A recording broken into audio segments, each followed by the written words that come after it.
investigador postdoctoral, investigador postdoctoral en el CIEMAT y en el Instituto de Catálisis del CSIC. Fue profesor en la Universidad de Nova Gorica de Eslovenia. Y entre sus logros pues destacan 25 publicaciones, más de 40 comunicaciones en congresos y una patente. Actualmente es investigador postdoctoral de la Unidad de Procesos Termoquímicos del Instituto INDEA Energía, y su presentación va a estar enfocada sobre las nuevas tecnologías, las aplicaciones energéticas de la fotocatálisis. Así que, Fernando, cuando quieras. Muchas gracias. Tiene que empezar por ahí. Bueno, muchas gracias en primer lugar por la invitación a participar en esta jornada. Como bien ha dicho David, esta presentación va sobre aplicaciones energéticas de la fotocatálisis que no se han abordado en esta jornada, pero que nos ha parecido interesante introducir porque no están tampoco muy presentes hasta ahora en la Asociación Ibérica de Fotocatálisis. Si voy a matizar un poquito el título de la sesión, más que decir que son nuevas tecnologías, sería, digamos, la aplicación del fotocatálisis que está menos desarrollada con respecto a las otras. En este gráfico vemos a muy grandes rasgos las distintas aplicaciones de la fotocatálisis y su estado de madurez. Las aplicaciones que estamos viendo más aquí, como materiales autolimpiables y que sirven para purificación de aire, están ya en entrada de mercado o incluso en un estado maduro de mercado. Por ejemplo, estos cementos que hemos estado viendo, el cristal autolimpiable que se vende desde hace bastantes años.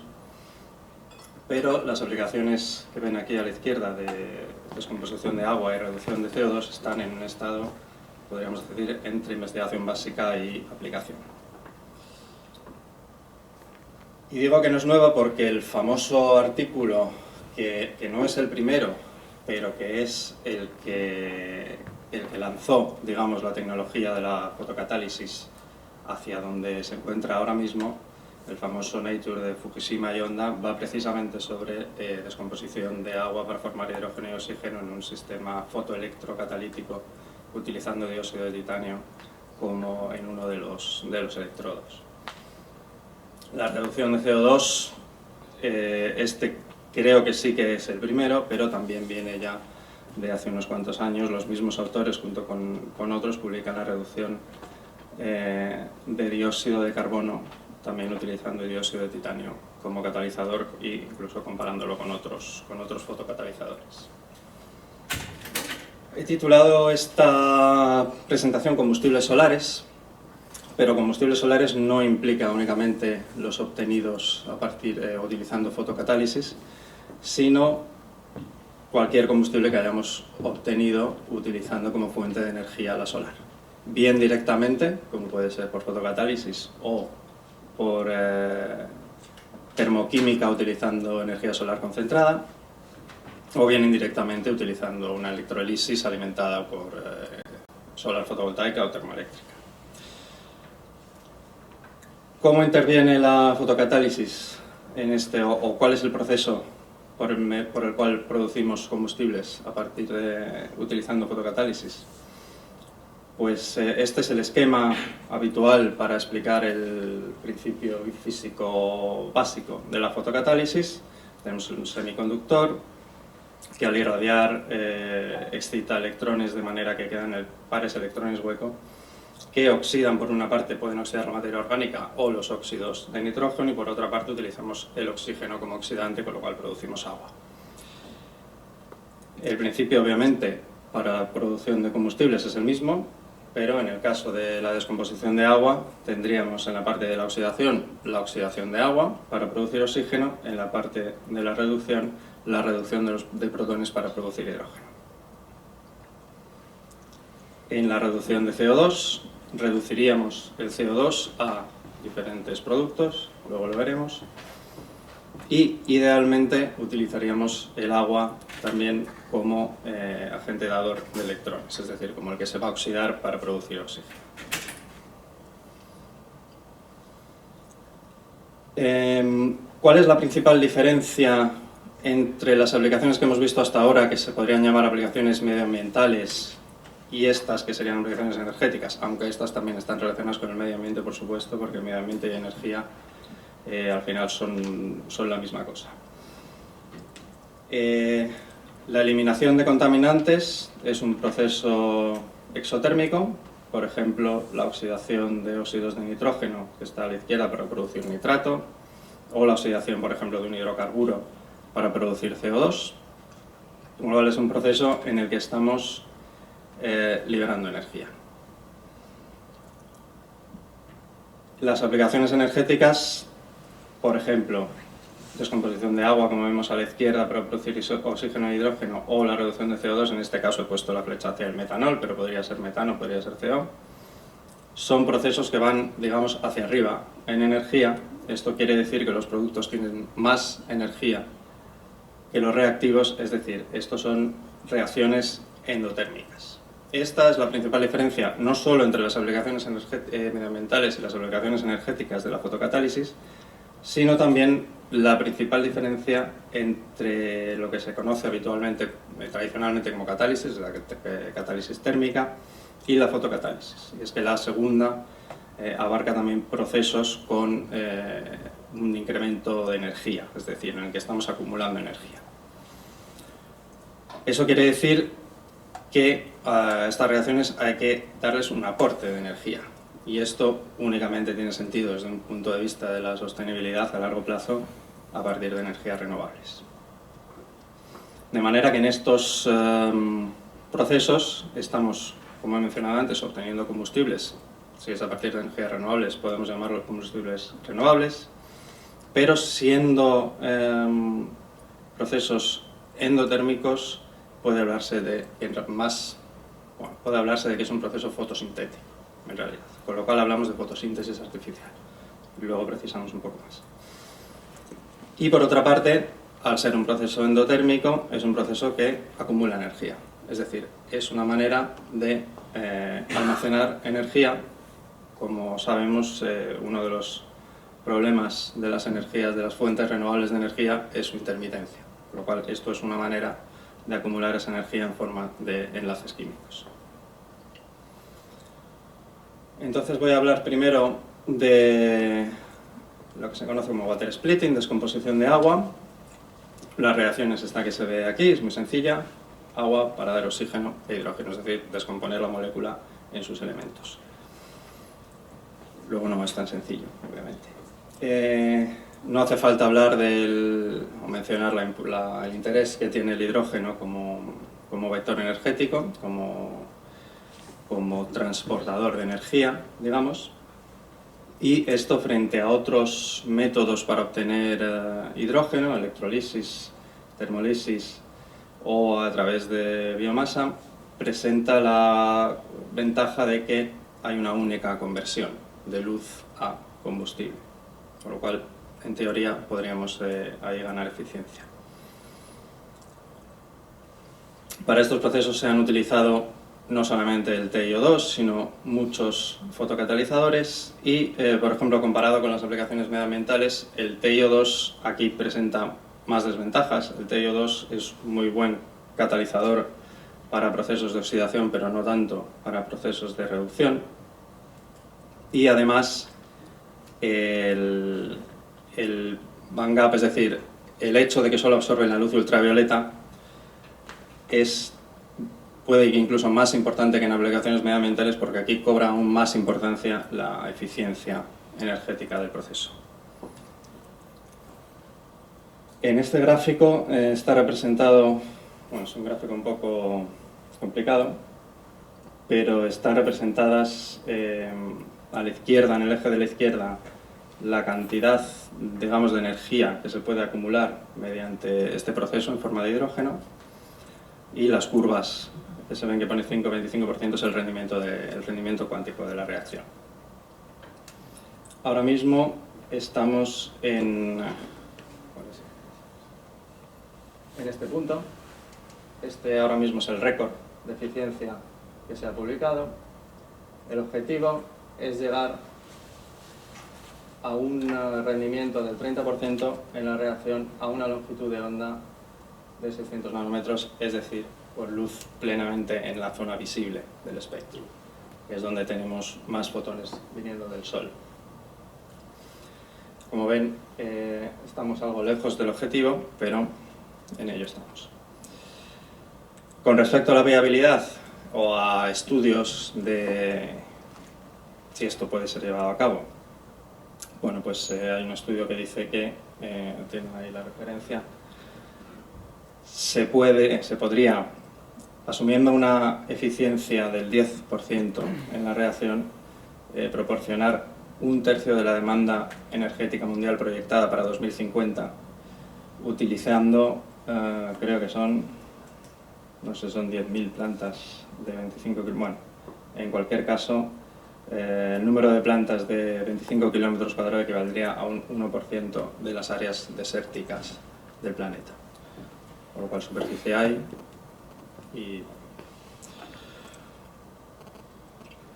El problema que presenta esta reacción, aparentemente sencilla, es que obviamente tiene dos partes. La reducción de protones para dar hidrógeno es relativamente sencilla, pero la oxidación de agua para dar oxígeno es la parte que limita la eficiencia de este proceso. Es una reacción de 4 electrones en varias etapas que es bastante compleja. Y es en realidad la que está limitando la eficiencia del proceso cuando utilizamos agua pura. Con lo cual aquí el problema de verdad no es producir hidrógeno, sino producir oxígeno. Lo que se hace a nivel de investigación simplemente para comprobar si un material es activo para producir hidrógeno es sustituir el oxígeno por otra molécula que se llama agente sacrificial, que sea más fácil de oxidar. Con lo cual nos eliminamos la parte que limita y podemos ver cómo de eficiente es nuestro material para producir, nuestro fotocatalizador para producir hidrógeno únicamente, ¿no? Se utilizan habitualmente mezclas de sulfuro y sulfito sódico o metanol. Esto, lógicamente, da una mayor producción de hidrógeno, elimina, si escaláramos el proceso, elimina la etapa de separación hidrógeno y oxígeno, pero desde un punto de vista medioambiental no tiene mucho sentido, porque lo que estamos haciendo, especialmente en el caso de sulfuro sulfito, es generar más residuo. Una alternativa a esto, que es lo que se puede llamar reformado fotocatalítico, sería utilizar residuos, es decir, utilizar agua contaminada. Si eliminamos el oxígeno, se oxidaría los contaminantes orgánicos y se reduciría el agua produciendo hidrógeno. O bien utilizar alcoholes de origen biológico, es decir, por ejemplo, bioetanol como agente sacrificial. Y esto es lo que se conoce como reformado fotocatalítico de alcoholes. Finalmente, la tercera aplicación de la que quería hablar es la reducción de CO2. El CO2 ya saben ustedes que es un residuo, químicamente no sirve prácticamente para nada, o la parte que se usa, en realidad la parte que se usa del CO2, tanto químicamente como fluido tecnológico, no llega al 1% de lo que se emite. Entonces sería muy interesante poder utilizar este CO2 como materia prima en lugar, es decir, convertirlo de residuo a materia prima, reciclándolo en lo que se conoce como valorización de CO2. Esto tiene una serie de problemas. El CO2 es una molécula muy estable, con lo cual lo primero que ocurre es que es muy difícil de activar químicamente. Y además, para producir, por ejemplo, metano o metanol, esto implica que hay que formar enlaces carbono-hidrógeno, carbono-carbono. Todo esto hace que sea un proceso bastante complejo y tecnológicamente un reto ahora mismo. Por otra parte, el proceso, como he mencionado antes, es endotérmico, con lo cual sería otra vía de almacenamiento de energía en forma de enlaces químicos, de energías renovables, energía solar en este caso. Esto es lo que hacen las plantas, en realidad, que convierten el CO2 en glucosa por medio de la luz, con un rendimiento entre el 4 y el 8%. Si hacemos esto con un fotocatalizador, podríamos hablar de fotosíntesis artificial, en el que haríamos la misma reacción, pero para dar lugar a moléculas más sencillas. Los rendimientos ahora mismo son muy bajos, pero también en ello estamos. ¿Qué productos se forman? Pues ya dependiendo de las condiciones de reacción, dependiendo del catalizador que utilicemos, los productos generalmente mayoritarios son CO, monóxido de carbono, metano y metanol. Metano y metanol obviamente serían los más interesantes, especialmente el metanol, que es líquido y sería un medio de almacenamiento mucho más interesante que un gas. Algunas iniciativas que hay a nivel de investigación en combustibles solares, pues tenemos en el Reino Unido el Solar Fuels Network, que está centrado en el Imperial College en Londres, un consorcio bastante grande en Suecia, y en Estados Unidos se están apostando bastante por esto ahora mismo. No solamente está el Instituto de Combustibles Solares, sino que además hay un centro bastante grande, que es el Centro Conjunto para Fotosíntesis Artificial. Aquí tienen las direcciones web. En España no hay una red, hasta donde yo sé. Nosotros ahora hemos empezado con un proyecto del Ministerio en la convocatoria de Redes de Excelencia, que pretendemos que sea el germen de una red española de combustibles solares, en la que ahora mismo están participando en este proyecto los centros que ven allí con los logos, y que es una red abierta, con lo cual estamos deseosos de dar la bienvenida a nuevos miembros. ¿Me queda tiempo?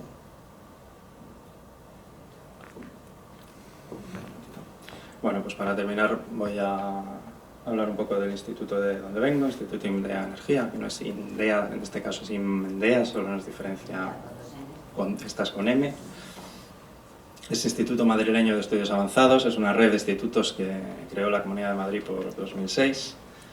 Son 7 institutos, uno de ellos es el Instituto de Energía, cuyo objetivo es promover actividades de I+D encaminadas a tecnologías energéticas limpias, con estas líneas de investigación que ven aquí, entre las cuales están relacionadas con esta presentación la valorización de CO2 y la obtención de combustibles sostenibles y el almacenamiento de energía.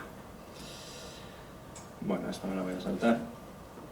Entonces, por enseñar un poco de resultados de lo que estaba hablando, en producción de hidrógeno, pues entre los materiales que se han probado he seleccionado los catalizadores compuestos formados por óxidos de niobio y tántalo. En este caso tenemos en esta figura tantalato sódico dopado con diferentes elementos. Utilizamos un reactor. El reactor es sencillo, es agua en la que se sumerge una lámpara. Hay que eliminar el oxígeno porque si no competiría por la reducción, con lo cual se establece una corriente de un gas inerte que se analiza a la salida. Estos catalizadores, utilizando diferentes dopantes, han dado lugar a resultados bastante buenos, utilizando platino como cocatalizador. Resultados comparables con el dióxido de titanio, o en algunos casos por encima. En cuanto a la reducción de CO2,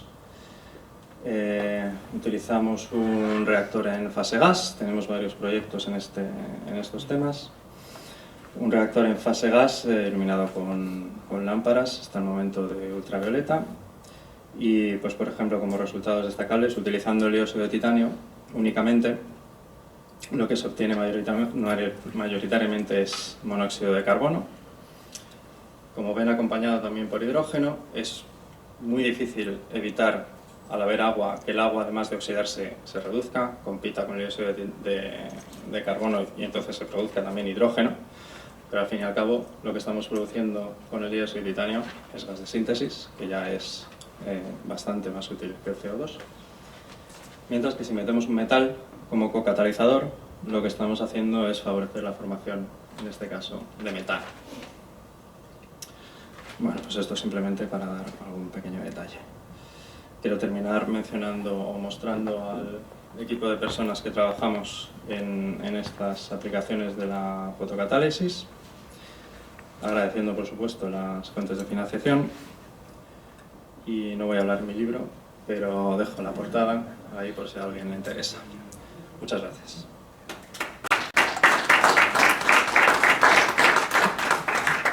Pues muchas gracias, Fernando, por tu presentación. ¿Alguna pregunta de los presentes sobre la presentación de Fernando? Nada, yo simplemente quería preguntarte, ¿tenéis algún hito para llegar a conseguir los objetivos que has expuesto en la presentación? ¿Hito temporal? ¿Temporal? No, temporal ahora mismo no. Hito de conversión, digamos, de rendimiento cuántico. Siendo optimista, llegar a un 1% de rendimiento cuántico sería un gran avance. En la reducción de CO2, perdón. De ese orden de magnitud. Eso ya supone, por ejemplo, que el proceso se pueda comparar a la obtención, al rendimiento que se obtiene en la obtención de bioetanol, por ejemplo. O sea, no hay que irse a rendimientos cuánticos muy elevados. Muy bien, pues muchísimas gracias, Fernando. Pues nada.